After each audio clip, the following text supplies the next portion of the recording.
Hello, readers. I'm Ashley. And I'm Jessica. And this is Series Sisters. Oh, yeah. There's like Rascal Flatts in here with all those Rascal runs. Flatts? Yeah, he always does those runs. God bless the broken road. Duh.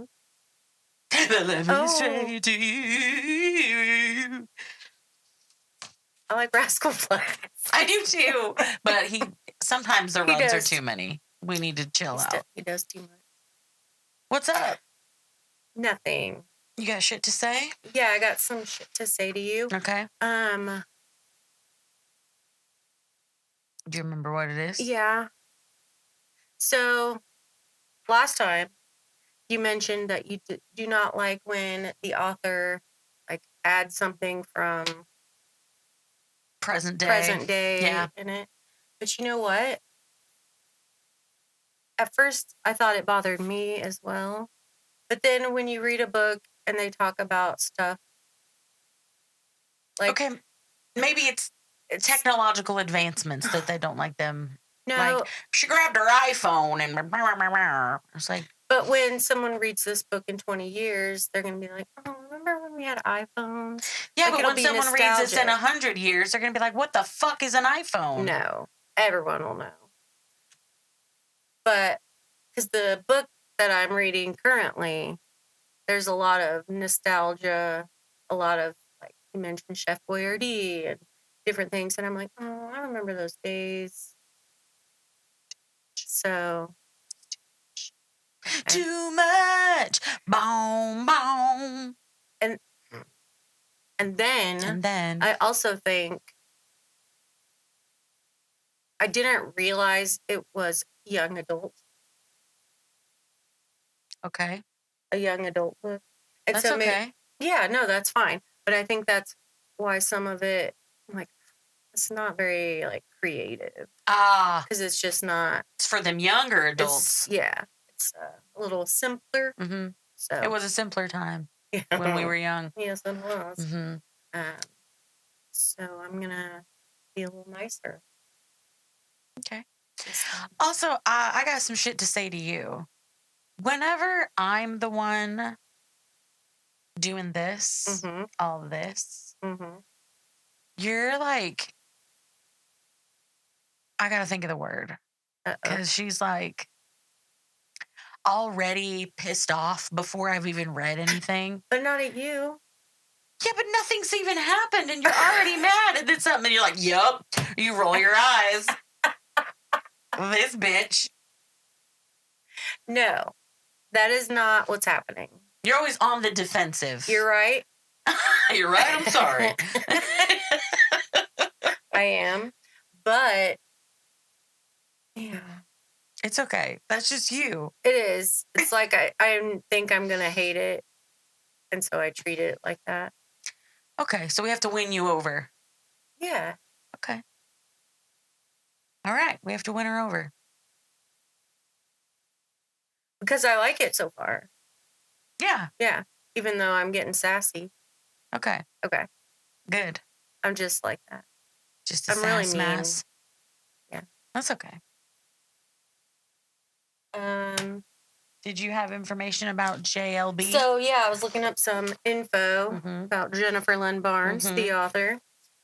She's my age. Well, she's 41. If she cares. Well, it's on the internet, so. Everyone can see. She has some kids. Cool. She went to Yale. Yeah. Smart. And, like, wrote, I don't know how many books while she was at school. Doing Yale school? Yeah. Getting her We've PhD. all seen Gilmore Girls. There's no time for that. Yeah. She's writing books and shit. So. Damn. Good on ya. Good on ya. Good on ya. Yeah. She's cool. So in this series, there's 3? I think so. Okay. You've only read this one? Mm-hmm. Okay. So if there's anything further, I don't know. Okay. Some of these questions I may give the wrong answer to because I don't know any details that will later be Well, then just say told you to don't me. know, but you think.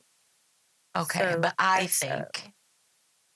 Well, with the information I'm given, I'm Right. giving you the right answer. Yeah. Okay, I'll just say, so far in this book, according to this book, these things have happened. Yes. Okay. Okay. Okay. So last time. Yes. We have Avery Grams. Mm-hmm. She's 17. Yeah. Okay. Still in high school. Mm-hmm. High school.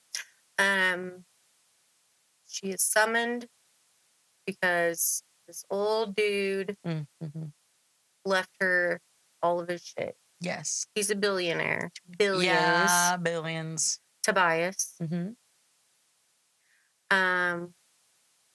And in his estate, he's got his 2 daughters. One has a husband. Mm-hmm. And then one has 4 boys. Mm-hmm. And they all live there. Mm-hmm. And they're all pissed because he barely left them anything, like maybe 100,000 or 200,000. Is that right? Yeah. Yeah. Oh, sorry. Yeah. That's right. But then he left everything to Avery. Mm-hmm. It's like, she doesn't even know this guy. Yeah. Yeah. Who's this guy? Who is he? Exactly. Yeah. That's the question. And there's lots of secret-y, compartment-y type things in the house, in the old man's desk, and riddles. Yeah. Okay. I want to see if I can remember the boys' names. Middle 2? Because I don't know which goes with which. So, middle 2. Middle as well? Middle names as well? Oh, no. You're going to be lucky if I get their first name. Okay, who's the oldest? Hold on. Libby is Avery's sister. Yes. Older sister. So the oldest of these boys is Nash. Mm-hmm. And then the youngest is Xander. Mm-hmm. And then I don't know the order of the other 2. I think Grayson and Jameson. Correct. Okay. It's the correct age, too. Grayson, okay. I believe, is 19, and Jameson is Avery's age. Yeah. And then Xander's a little younger. Yeah, he's like 16. Because I think it had mentioned she'd be going to school with Xander and Jameson. Yes, because Grayson just graduated. Yes. Yep. Okay. Which is where they were just going the next morning. Okay. Was school. That's where we're at. School. Oh, and she read the letter, yes. Jameson's letter that Tobias left, and it made no sense. Yep. Okay. Mm-hmm. That was the last thing that happened. Jameson showed up. What happened to your arm? Do you know that episode of Bob's Burgers where I just watched it? It's a Halloween episode where Linda has to take the kids trick-or-treating because there's supposedly a wolf out there. So Teddy's taking care of Bob, who hurt his knee, and he's taking pain pills. And Teddy had bitten himself, but Bob thinks it's a werewolf, and he thinks Teddy's a werewolf, and he freaks the fuck out. Anyway, she has a mark on her arm. It looks like Teddy's mark. No, I don't. Okay, I'm allergic to everything outside. Okay. And I think the dogs rolled around in something. Okay. You know how there's dog hair everywhere. Yeah. At home. And so I picked up my youngest and I put it over here, and all of a sudden I had hives just on this side of my body. Yeah. And I scratched too hard. Yeah, I get that. I do too. And then in my sleep, I'm scratching. Oh, and flailing. She also punches in her sleep. Yeah, she does. Okay, so they're headed to school, and Elisa had just warned Avery. She had warned her, like, be careful. You're not the only one with means, but, like, don't get crazy. Mm-hmm. Yeah. Okay. Because absolute power corrupts absolutely, whatever. Okay, so Avery is getting driven to school in the morning by Orrin. Jameson slides into almost into her DMs. No, into her SUV, not hers. It's got to be yours. Jameson slides into the SUV the next morning. Mm-hmm. Orrin double checks with Avery that it's okay with her, and she says that it is. And they talk about the letters. Avery shows Jameson her letter because he'd shown her his. And he's like, that's it? Remember, hers just said, Dearest Avery, I'm sorry. Where's my chip? He says that they'll come back to her letter later because whatever yours said, we're just going to come back to it later. Okay. But what did you think of mine? That's what he says. I don't know if he says that, but he's like, what did you think of my letter? And Avery says, your letter is written in Proverbs. All that glitters is not gold. Absolute power corrupts absolutely. He's saying that money and power are dangerous. In the first line, better the devil you know than the one you don't, or is it? That's obvious, right? Nothing is certain but death and taxes. It sounds to me like he knew he was going to die. Jameson continues her train of thought. On the surface, it appears that the letter outlines what we already know. My grandfather died and left everything to the devil he didn't know, thereby reversing the fortune of many. Why? Because power corrupts. Jameson asks Avery if she's uncorruptible. Okay. Are you all right? Yeah. Go ahead and finish. He knows there has to be more with his letter, a clue, a hidden message, something. Avery points out that he signed her letter with initials, but Jameson's was signed with his full name. But before they could discuss it any further, they were at school. Okay. I'm not mad at the book. I'm mad at Jameson. Me. Okay, yeah. And you, because you're a bitch. I know. So why would Avery be the devil? No, so it's better the devil you know than the devil you don't, or is it? Is the whole thing. Mm-hmm. So he's saying, is it better to know that your family, like your brother inherited everything, the devil you know, or is it better to know the one you don't, Avery? You don't know her. Like, which is it better? Okay. But then it says something about uncorruptible, so she's corrupted already. He asked her if she's uncorruptible. Are you somebody who's going to take advantage of the money and be a corrupt person because you have absolute power? Wouldn't he ask, are you corruptible? Like, are you going to be corrupted by all this money? Why does he say uncorruptible? Bitch, I don't know. Okay. I'm sorry. I flipped. Sorry. I overreacted. I freaked out. I don't know. That's just the word that she chose to use. I was just trying to follow. Okay. I see how that's weird. It just made sense to me, so I was like, yeah, that's right. I didn't even think about it. You think she thinks real hard about her books? I don't. I'm just surface level. Like, feed it to me, please, because I don't want to think too hard. I don't think that hard. It's just... I don't think ahead. I don't want to know what happens later. I want to know the deep down. Give it to me. Okay, so she pointed out that her letter was signed with initials, but his had the full name. But before they could discuss it further, they were at the school. Oren tells Avery that she should be safe there, but don't leave the campus. Jameson jumps out first, quickly saying, I hate to puzzle and run, mystery girl, but the last thing you need on your first day at this school is for anyone to see you getting cozy with me. Is that the last thing? The absolute last thing she fucking needs. Okay. Getting out of the car, Avery's all awkward, like, is he gonna be here when I get back at the end of the day? Like her driver. Oh. Like, where do I go? What do I do? So she asks him, am I supposed to meet you back here in the same spot at the end of the day? And he tells her that he'll be there. Then she goes into the school. She doesn't watch fucking anybody. As she approached a group of girls, one with black hair came up to her. She introduced herself as Thea. Thea welcomes Avery to the school and then shows her where the office is. While they're walking, Thea won't shut up about the goings-on at school and giving advice. Mm-hmm. And do you think she's just sucking up to her because she just got all this money? Even though they all are probably pretty wealthy kids. Yeah, they're all pretty wealthy kids. Thea mentions living in that house with those boys. Mm-hmm. And Avery tells her it's fine. And Thea disagrees and says, if there's one thing the Hawthorne family isn't, it's fine.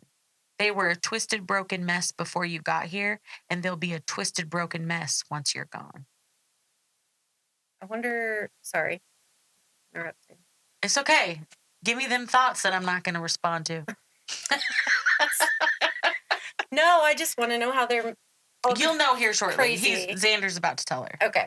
So I'm like, they seem, fairly about normal. crazy? No, that you'll learn that as we go, but you'll learn about who Thea is. So Xander exits the office right as the girls are getting there. And Thea tells Xander that she was just helping Avery to the office. Xander says, charming. Did the ever delightful Thea Caligaris happen to mention that her uncle is married to my aunt? And then he says to Thea, I hear you, Zara and your uncle are looking for ways to challenge the will. It seemed that Xander was warning Avery, don't trust Thea. Okay. Snake in the grass, if you know what I mean. All coiled up and hissing. Eventually, Avery made her way to the cafeteria where she sees Thea again, so she goes and sits by her, and Thea apologizes for coming on a little strong, but she would want to know if she was in Avery's position. And Avery's like, what are you talking about? And she says, about the Hawthorne brothers. For the longest time, every boy wanted to be them, and everyone who liked boys wanted to date them. The way they look, the way they act, even just being Hawthorne adjacent changed the way people looked at you. Avery wasn't sure what Thea was trying to pull. Had her uncle put her up to something? Avery stands up and says, I should go.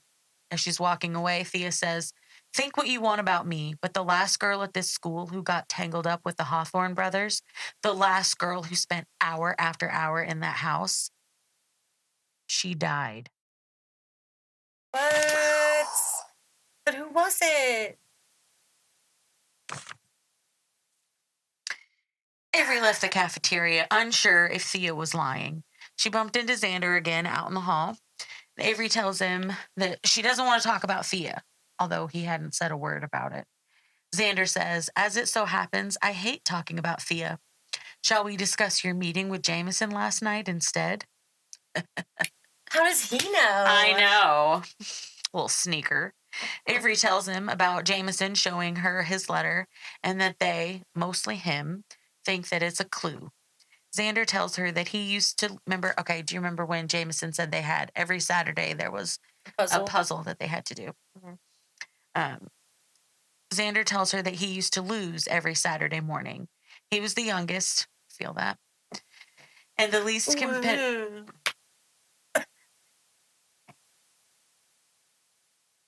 Are you done insulting me? Yeah. Okay.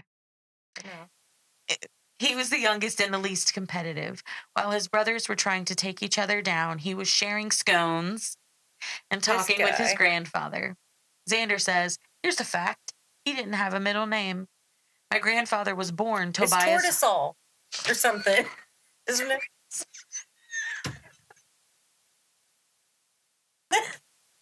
Right? You're thinking of cortisol. And it's Tattersall. Yeah, that's it. That's the same thing. Cortisol. Tobias Tortoisol. Cortisol. Tobias Tattersall. Blech. Okay. I did want to say, I love the names in this book. It's so much fun. Go ahead. They are bonkers. No, I like them genuinely because they're so fun. Okay. They are fun. Not. I know. They are fun. They're fun to say, too.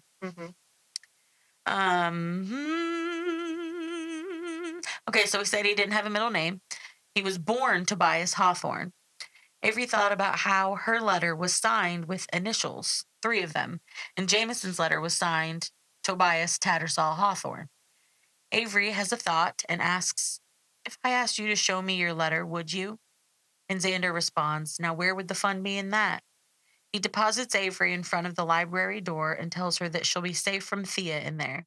Avery asks if he's coming, and he sadly says, I can't. He didn't offer any more explanation. Okay. Why's everybody got to be so mysterious? I know. Everyone's like, just be straightforward here. I know.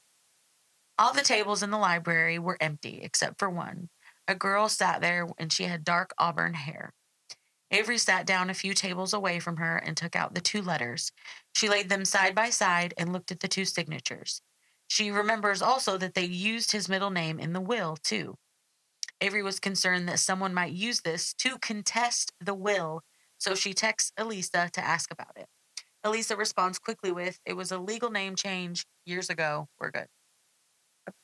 But why would Xander bring the middle name thing up at all? Avery reaches for the magnifying glass attached to the table, because that's a fucking thing, I guess, in these rich schools. Maybe.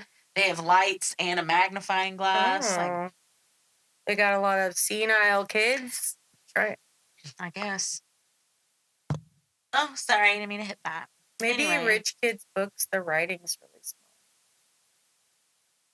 I'm just kidding. I was trying to come up with something clever, but I couldn't get there. I'm not serious.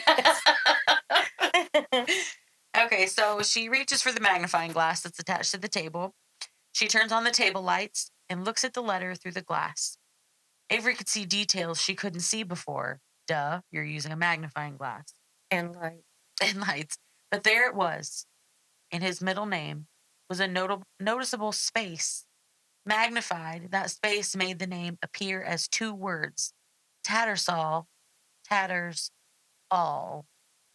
As in, he left them in tatters? Avery asks herself out loud. This is very funny. It was a leap, but it didn't feel like much of one. She's looking at Jameson's letter with the full name. And in his middle name, there's a space between tatters, space, all.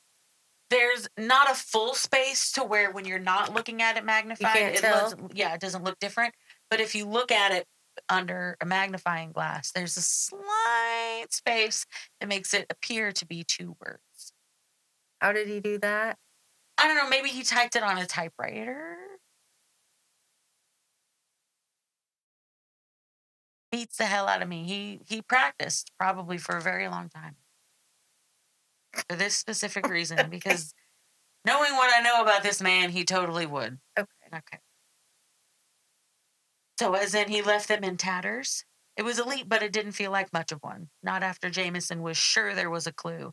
Not after Xander had brought up the middle name. If Tobias Hawthorne had legally changed his name to add in Tattersall, that suggested he's chosen the name himself. But why? Avery sends another text to Elisa asking when he had his name changed. The text came through, but it wasn't Elisa. It was Jameson. It said, "I see it now, mystery girl. Do you?" And Avery was confused. The middle name, the sign-off? Jameson said, "No, the end of the letter. It said, 'Don't judge.'" Every line in his letter, with the exception of proper names, was a proverb or a slight variation of one, except one line, "Don't judge." There was only one proverb Avery could think of that started with those two words. Don't judge a book by its cover. Correct. She texts Jameson, "Does 'don't judge a book by its cover' mean anything to you?" Jameson's reply was immediate. "Very good, heiress. It sure as hell does." Hours later, Avery and Jameson stood in the Hawthorne House library looking at the shelves circling the room. Jameson says, "What do you think we're looking for?" Avery says, "If the clue is a book by its cover, then I'd guess that we're looking for either a book or a cover, or maybe a mismatch between the two." Looking at all the shelves and books, Avery gets overwhelmed and says, "This could take hours." And Jameson corrects her by saying, "Don't be ridiculous, heiress. This could take days." The two of them worked in silence. Do you have something to say? No. Okay. Yes. Okay. Jameson is pissing me off. Is it the nicknames? Well, that too, but I can overlook those. I go like this when I read, and I'm really sorry. Oh, never mind. Go ahead. He's just so cryptic. Like, yeah, just for the sake of... Can we just be cool? No. Please. Okay. He's not cool. I mean, he's cool, but you know what I mean. The two of them worked in silence, both of them lost in their own thoughts. Take a book off the shelf, remove the cover, replace the cover, put the book back on the shelf. Eventually, Avery asks Jameson what he had meant when he said the last thing she needed was for people to see her with him. Jameson asks what she thought it meant. No, just answer my fucking question. Surely she'd heard whispers about him. Avery tells him that she'd met Thea and that she had told Avery that a girl had died. Jameson's work slowed and he said, her name was Emily. She wasn't just a girl. Avery could tell that this girl clearly still meant something to him. She apologizes for bringing it up. It was getting late, and Jameson asks, same time tomorrow? Avery nods. They should be able to make it through all the shelves within the week. As they're leaving the room, Jameson tells her not to hate him. Why would she hate him, she asks. He says, there's a slight chance that we might not be done within the week. This isn't the only library at my Hawthorne goodness. House. Avery was too amped to sleep if she went to bed now. So instead, she opted for exploring the house, as Orrin followed a safe distance behind her. She found a room filled with fancy musical instruments. Avery bends down to look at the violin, and Grayson speaks from behind her. You should... I thought it would be funny if he, picked it up, Orrin. Yeah. And just started playing. The devil went down to Georgia. Is that out of the fucking blue? Damn! He's good. This is why we can't write books. We'd add shit like that in there. So Grayson says, you should be careful, Miss Grams. She assumed he was referring to not breaking the instruments. Mm-hmm. But he continued, you should be careful with Jameson. The last thing my brother needs is you and whatever this is. They begin to argue, Avery saying it's not easy for her being stalked by the paparazzi. Grayson tells her that she has no idea what inheriting everything means, a girl like her. Avery says, you don't know me. Yeah. And Grayson responds like a real asshole and says, I will. I'll know everything about you soon enough. My access to funds might be somewhat limited currently, but the Hawthorne name still means something. Whatever you're hiding, I'll find it. Every last secret. Within days, I'll have a detailed dossier on every person in your life. Your sister, who fucking talks like that? Your sister, your father. How do you spell dossier? Dossier. Yeah. Your sister, your father, your mother. Stay away from my family, Miss Grams. Avery gets angry and says, or what? Or what happened to Emily is going to happen to me? She doesn't even know. She doesn't even know. Don't even. I know. And Grayson acts like he's been slapped. He's like, what? And he said, don't say her. How is she connected? I know. Clearly, do we find out? Yeah. Okay. Clearly, Emily mattered to more than just Grayson. Jameson. Jameson. You think she was dating all of them? You asked me, do you think, I don't know. All two of them? No, all the boys. All four of them. Yeah. Four? I don't know. 4 of them? That'd be cray. Okay. Anyway, Jay he looked Grayson, like he'd been slapped. Yeah. He said, don't say her name. Orrin gently laid a hand on Avery's shoulder, but your shoulder's too far away. She needed to leave it alone. Back it up. Grayson says one last thing. You won't last a month in this house. In fact, I'd lay money that you're gone within the week. I need a drink. Where is she going to go? Why can't she last? Because everyone's dicks? I'd stay. I'd be like, you get out. This is my house. Yeah, exactly. Mm-hmm. You can fuck right off. Yeah, I'm keeping that money. Avery was in her room when Libby found her later. Libby had an armful of electronics. Elisa, had told her to buy them for Avery since Avery hadn't bought anything for herself yet. Libby hands her a new laptop, a tablet, and an e-reader loaded with romance novels. Then she says, Ave, there's something I have to show you. Just for the record, it's okay if you want to yell. It was a video of Drake. He was standing next to a reporter. He was saying... Drake is still around? He was saying, Avery was always a loner. She didn't have any friends. I'm not saying she was a bad person. I think she was just kind of desperate for attention. She wanted to matter. A girl like that, a rich old man. Let's just say there were definite daddy issues. Drake fucking sucks. Oh my gosh. Avery got mad, obviously. And so she took the tablet and she started to scroll through the related videos. So they were all interviews about her from former classmates, co-workers, even Libby's mom. The next video, Libby, they shared a dad, not a mom. Oh, yeah, that wasn't clear. I'm like, she's dead. They said it at the beginning. They shared an absent father. I thought that just meant as sisters. Well, they shared. Why would they just talk about the dad then? And okay. Just forget it. Anyway, Drake sucks. The next video Avery stops on was one of Sky and Zara. Hold on. I'm sorry. That's okay. They shared a dad. Yes. Different moms. Different moms. Libby's mom is still alive. Avery's mom is dead. Okay. But I told you my theory. Correct. And now it's wrong. Okay. Guys, I texted her what I thought was happening. Because I thought, okay, well, this absentee father maybe is Libby's father, but maybe Avery's father is actually somebody else. She did text me that. And I said, he's related no comment. To, whatever. But I guess that could still be true, but then they wouldn't be sisters. Sisters in their hearts. Okay. Go ahead. We're heart sisters. What the fuck does that mean? You know. So the next video was Sky and Zara. Whoa. In the interview, they basically stated that according to DNA results, Avery was not related to them. There goes your fucking theory.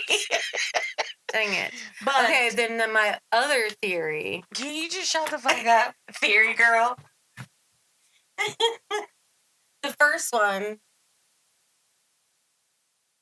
You don't want to be spouting these theories because what if one of them down the line is correct? I'm not going to say it away. I'm telling you.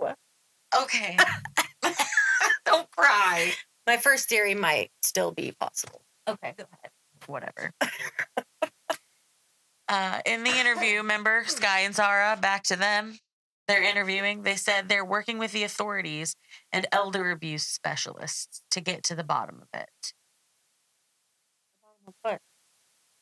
They thought that Avery was abusing Tobias? Yeah, not in a sexual way. But I didn't think it was sexual. Well, you looked super grossed out.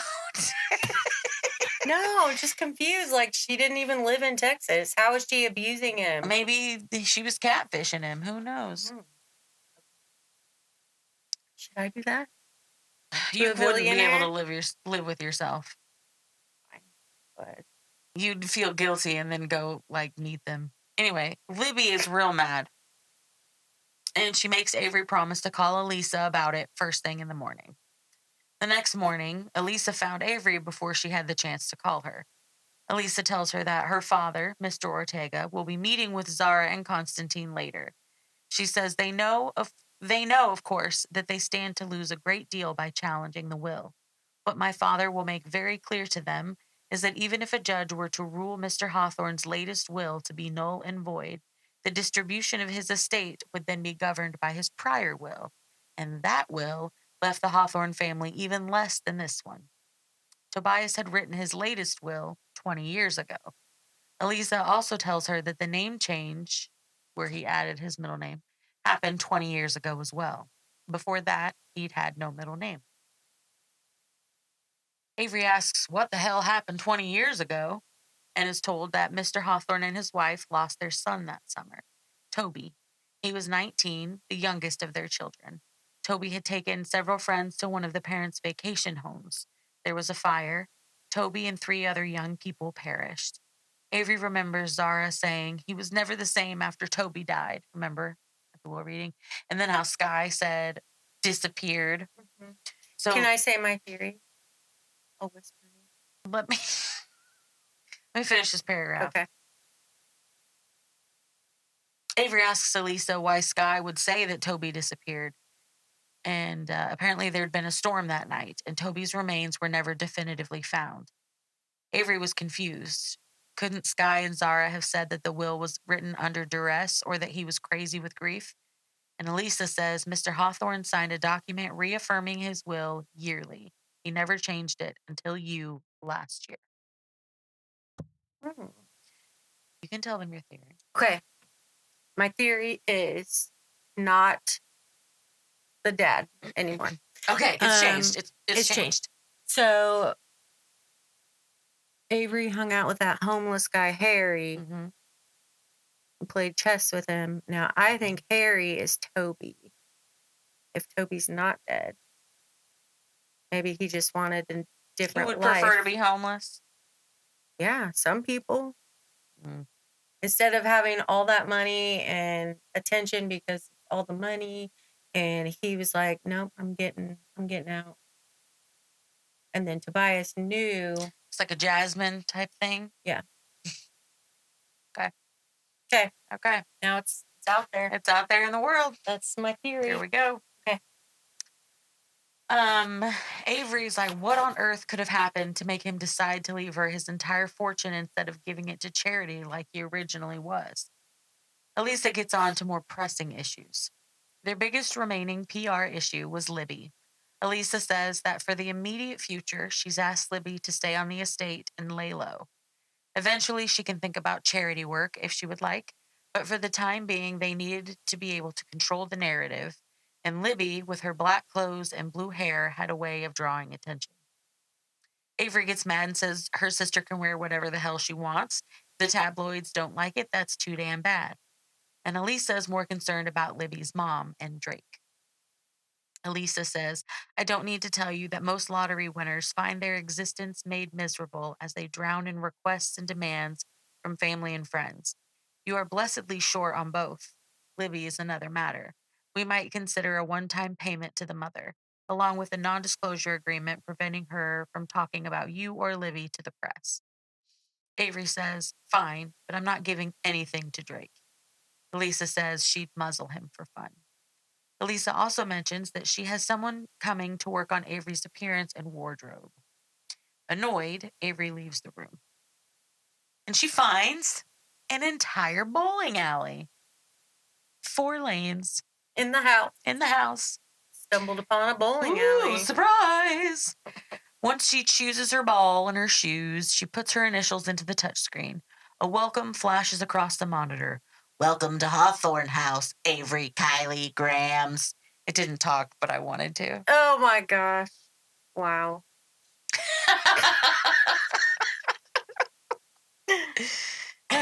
She met Jameson in the library. Nope, I'm totally skipped a page. No, I didn't. She was bowling. Bowling, and now what's she doing? She's bowling, sorry. Surely this welcome was Mr. Hawthorne's doing. So after playing 5 games, she was sweaty and feeling good. Then she met Jameson. Okay. You know what it's like after you've done an activity and you feel good and you're sweating. It's just that bowling doesn't. It does when you do it correctly. You swing it back. Whoa. You gotta put that leg. You gotta be strong for the ball. Strong. You gotta support it.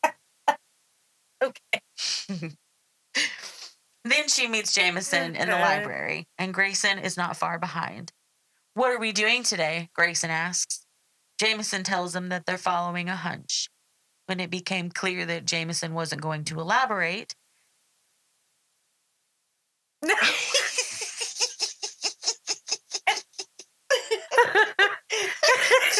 do that? I think it's the respect me. What? Said, don't do that and expect me to.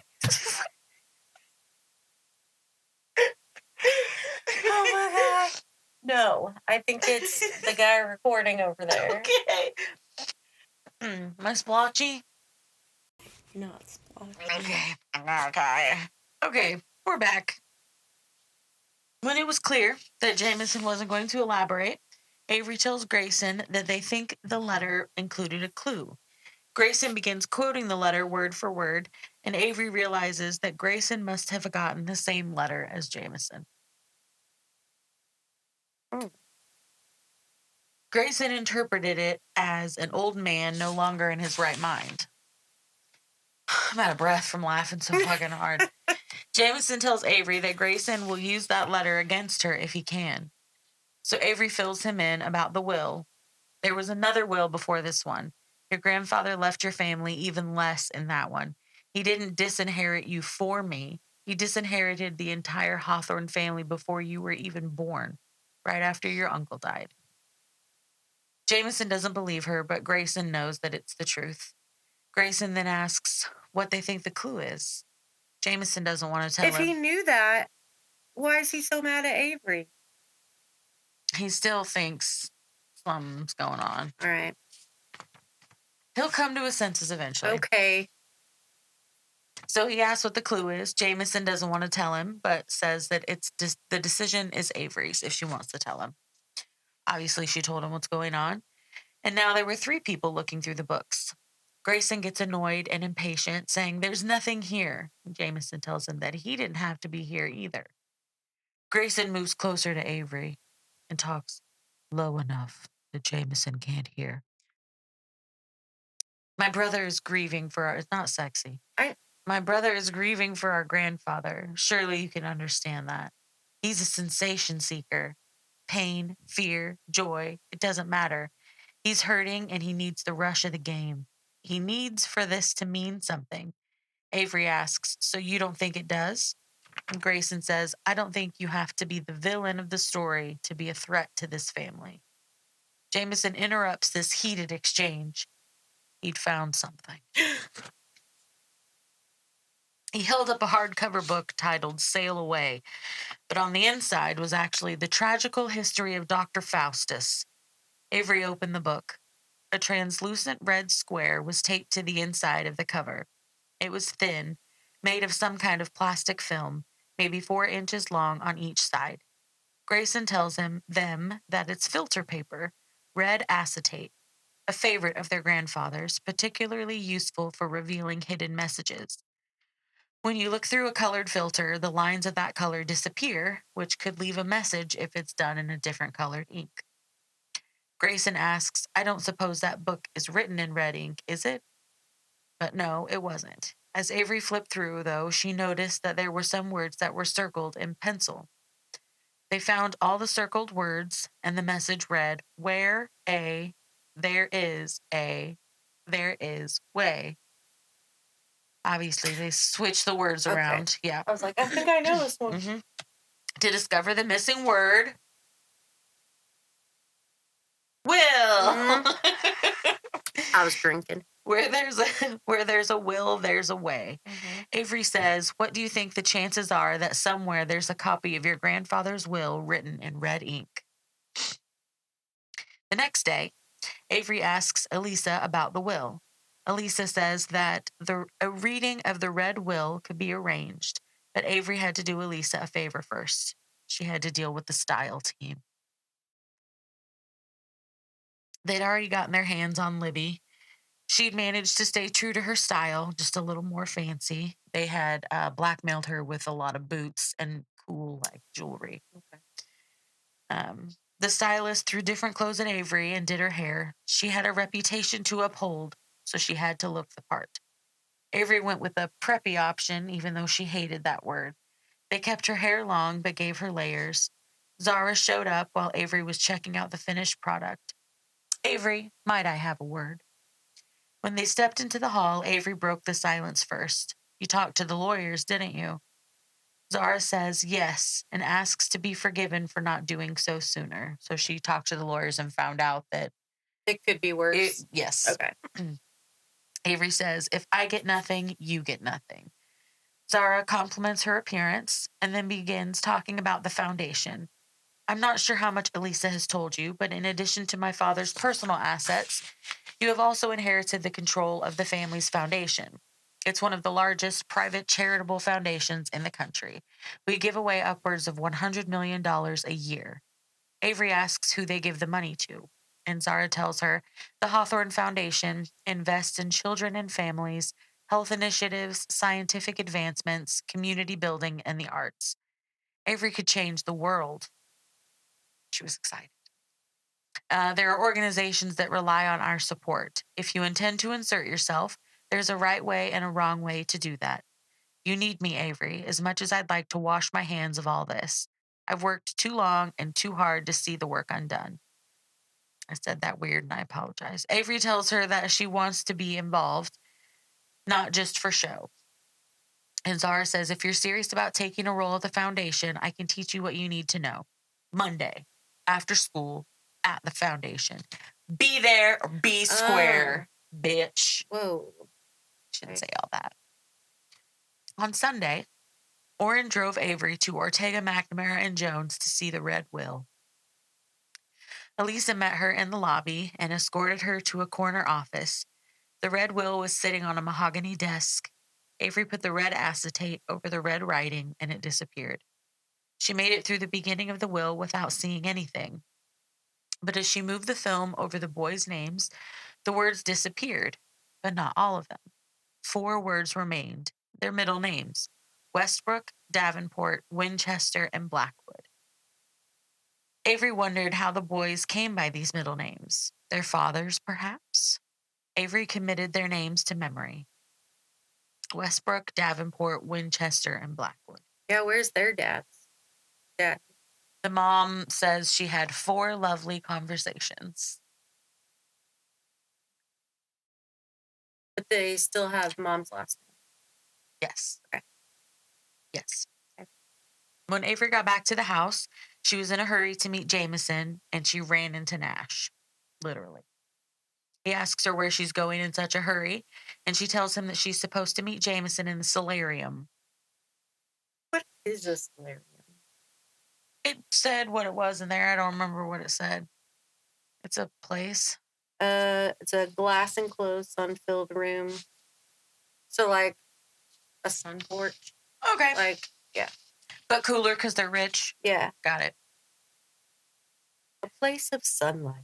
Ooh, love it. Well, Nash is showing her where that is. He asks if she was told about their Saturday morning puzzle games, right? And she says yes, obviously. And he continues. Sometimes at the beginning of the game, the old man would lay out a collection of objects: a fishing hook, a price tag, a glass ballerina, a knife, and by the time the puzzle was solved, damned if we haven't used all 4. I was so much older, I had an advantage. Jamie and Gray, they'd team up against me and then double cross each other right at the end.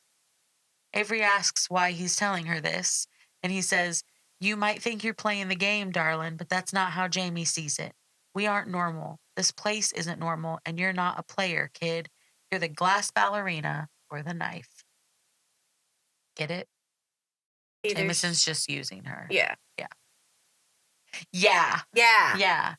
Got it. Yeah, you got it. When Avery enters the solarium, which is so much fun to say.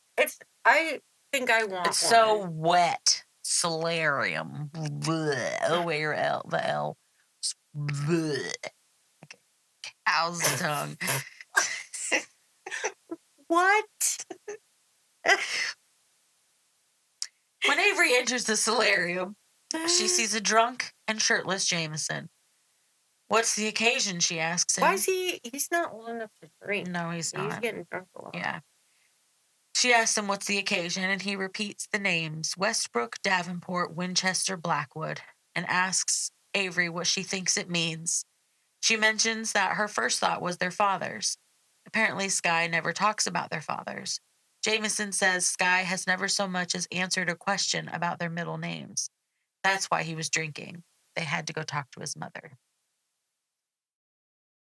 He took Avery through a secret passage. There was a moment when they had to press together real tight and put their arms around each other because they were going in a rotating thing. Okay. Mm-hmm. But before Jameson knocks on his mother's bedroom door, Avery says, you don't need me for this. You didn't need me for the will either. Elisa had instructions to let you see it if you asked. Jameson says, I need you. I don't know why yet, but I do. Avery remembers Nash's warning and says, I'm the knife, the fishing hook, the glass ballerina, whatever. Jameson knows she had to have been talking to one of his brothers. Probably Nash. She says, am I just a means to an end, worth keeping around till you know how I fit in the puzzle? Jameson said, you are the puzzle, mystery girl.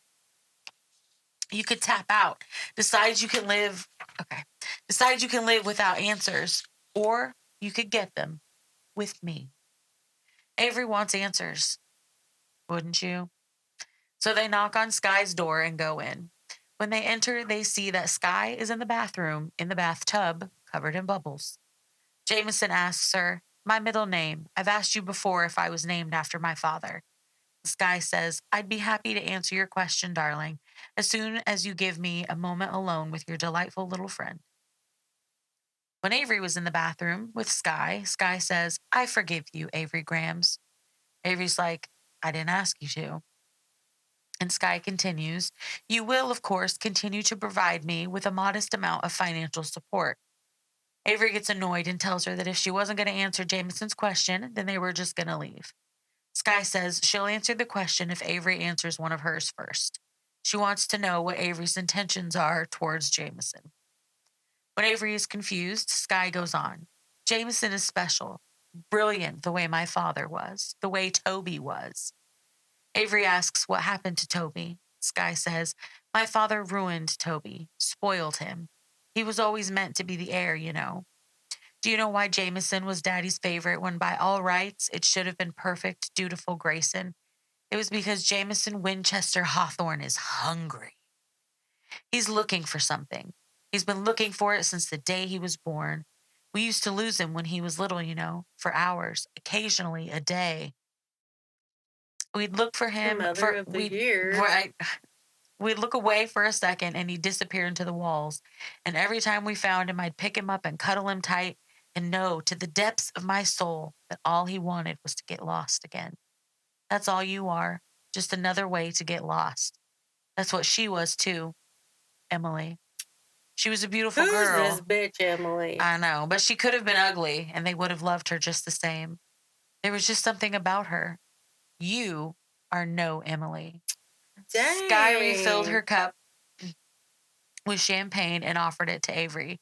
Avery says that she doesn't like champagne, and Sky says, and I did not choose my son's middle names. My father did. So he chose them in a part of a big production. Yeah. Okay. Yeah. Well, okay. Go ahead. Jameson was shocked to learn about the middle names. Avery offers to have Elisa hire a private investigator to look for men with those last names. But Jameson says, or you can give me about 6 hours to sober up. Why so long? And I'll show you what I do when I'm working on a puzzle and I hit a wall. 7 hours later, Jameson showed Avery to the garage. Lots of cool cars. I don't know anything about cars, so they could have said fucking anything. Cars, they named some cars. Some cool cars. They took a really cool one and they drove it to a private racetrack. They sped around the track at 150 miles an hour. Avery didn't want him to slow down. For the first time since the reading of the will, she felt free. Eventually, the car slowed to a stop, and Orrin was there with a team in tow. Depositing Avery in her room, Orrin tells her that they will talk in the morning. Oh. The next morning, Orrin spent more than an hour going over security protocols. He tells her that he would be happy to do the same thing every morning until it stuck.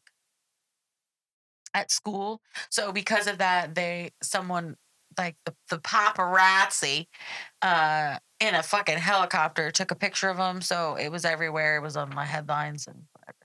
So at school, people did their best not to stare. Jameson avoided Avery. Avery avoided Thea. Xander makes an appearance, and Avery tells him how the other three got the same letter. Did he also get the same one? Xander says, maybe I did. But hypothetically, if I had, and hypothetically we're playing this game and wanted Just this once to win, I'd want to do it my own way.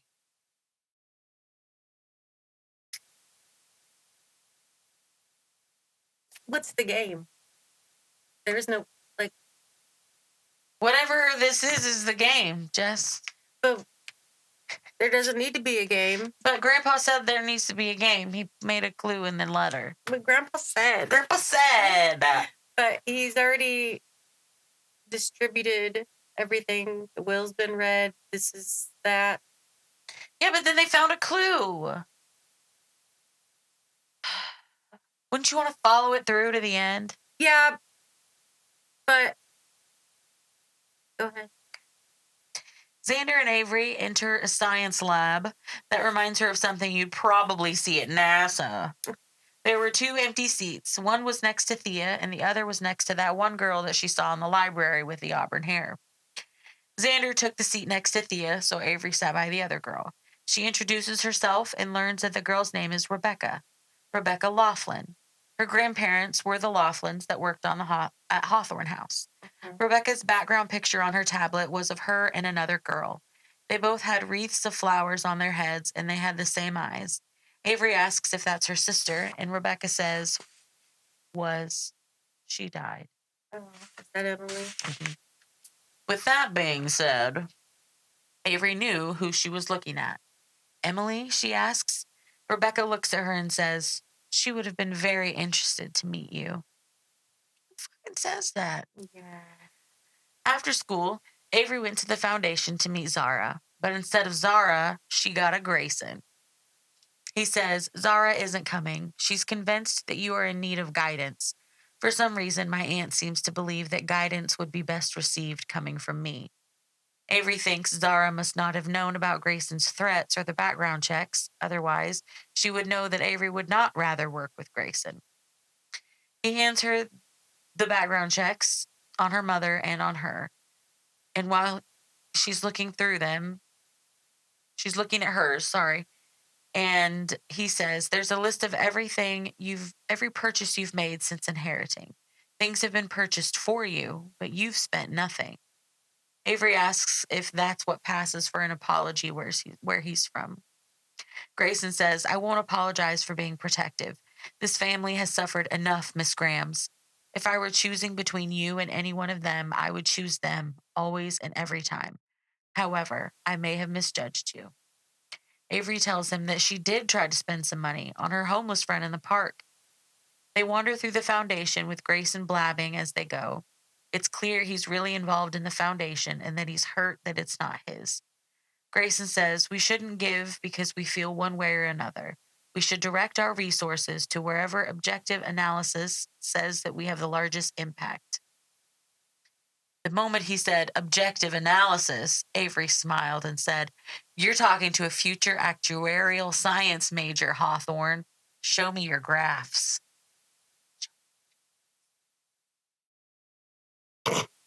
By the time Grayson finished showing the graphs, not anything else. Wait, did he really show her some graphs? Yeah. Okay. I thought it was just like a flirt. No, show me the graphs. Show me your graphs if you're so into this. No, he really showed her his ideas.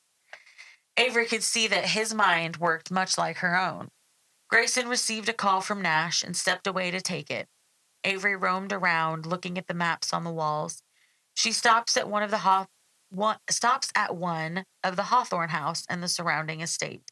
She looks at the geography of the estate, from the northern forest called the Black Wood to a small creek that ran along the western edge of the estate. The label read, the Black Wood.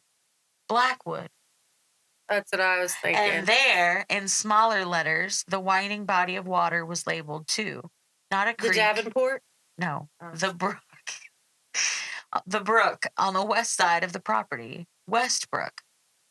Grayson interrupts her thoughts. She asks what Nash had wanted, and Grayson gently says, it's about your sister. And I'm going to stop. No! Yeah, I'm going to stop.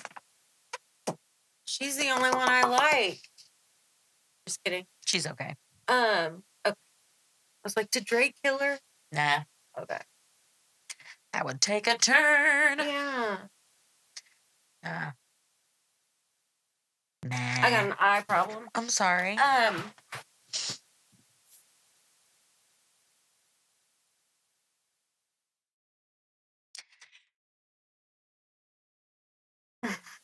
Maybe I don't care for young adult books. Because it's so simple? No, it's just kind of my eye. Is it eye makeup, Bernie? No, it's just this one eye. Just this one. Is it twitching? What? Stop asking me. I'm sorry. It just seems like very cheesy. Cheesy. Yeah. There's a lot of cheese. Okay. That's probably the cheese just level. Because, yeah. I'm sure it's written beautifully and all that. I want to know what's going on. I want to know. Yeah. Yeah. It does make you want to know. But it is very cheesy. Yeah. And very simple. And like he's not the bad boy, but the dick. It's like super hot, but then they're gonna fall in love, and that recipe of yes. Yeah. Okay. Stay tuned, motherfuckers.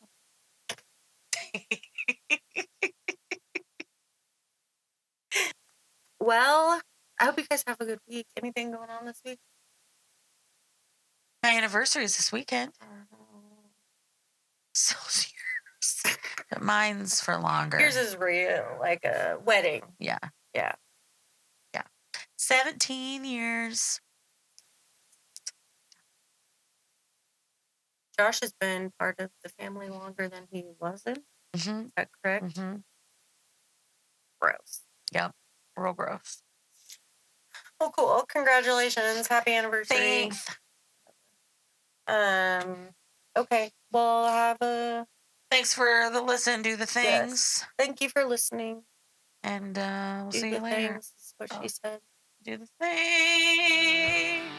See you later. Bye. Love you.